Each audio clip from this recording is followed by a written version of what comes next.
The Cool Bean by Jory, John, and Pete Oswald. The Cool Bean by Jory, John, and Pete Oswald. Watch out! Here come the cool beans. The cool beans. Oh yeah, check out how they move. Look at the way they swagger. Notice their sunglasses. Yow! The cool beans are known all over school, from house to house, across town, beyond county lines. In the olden days, last year, we were all one big pod of beans. We were a mixed bag, but somehow it worked. Yep, those were the good old days. And then we stopped seeing each other as much. That's just how it is sometimes. You spend less time together, even though you're not totally sure why. I watched as the beans I knew so well, the beans from my own pod, became the cool beans. Oh, they were so cool. One of them could play the guitar. Cool. One of them could draw the best superheroes. Cool. One of them could jump higher than any bean I'd ever known. Cool. Me? Well, I mostly stayed the same. Sure, I made some small changes. I wore sunglasses. Too big. I slicked my hair back. Too slick. I strutted around. Ow! I swaggered. Oof! I was still picked last for everything. My clothes never seemed to fit. I snorted when I laughed. Honk! I walked into stuff. Whoop! I was an uncool bean, for sure. I started thinking of myself as just a common bean with no special skills. I couldn't compete, so I didn't even try. I'd never be a cool bean. It seemed like there were two types of beans in the world. There were the cool beans and the beans like me. The days all blended together.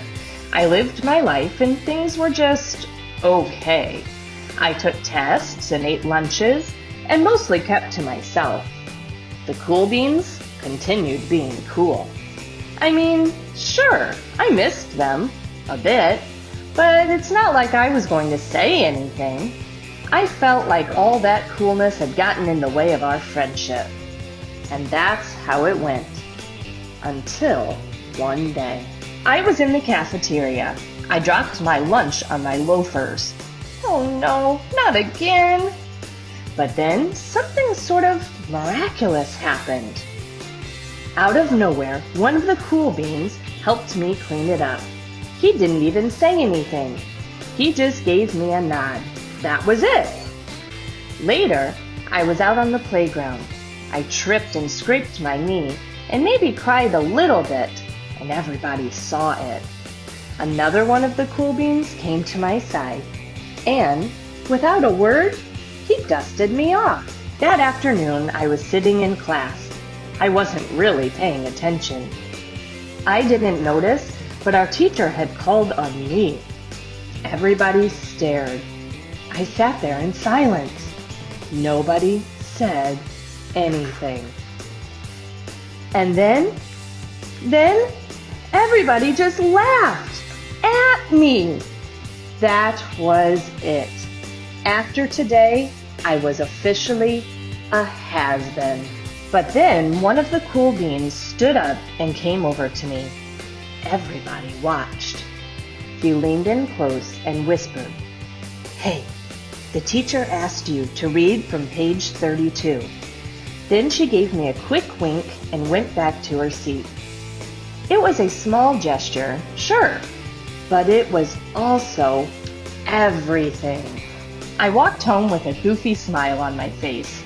I smiled all the way through dinner.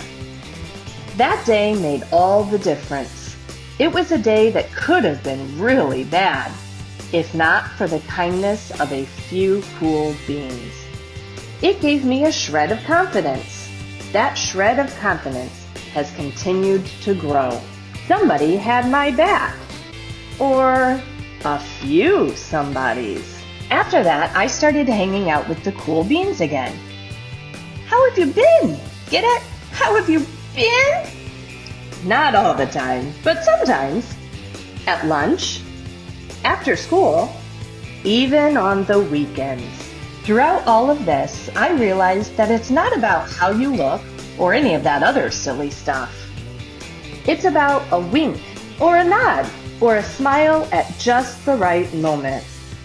It's about dusting somebody off, helping them up again, and pointing them in the right direction. You need a hand? Yes, please. Now that's cool.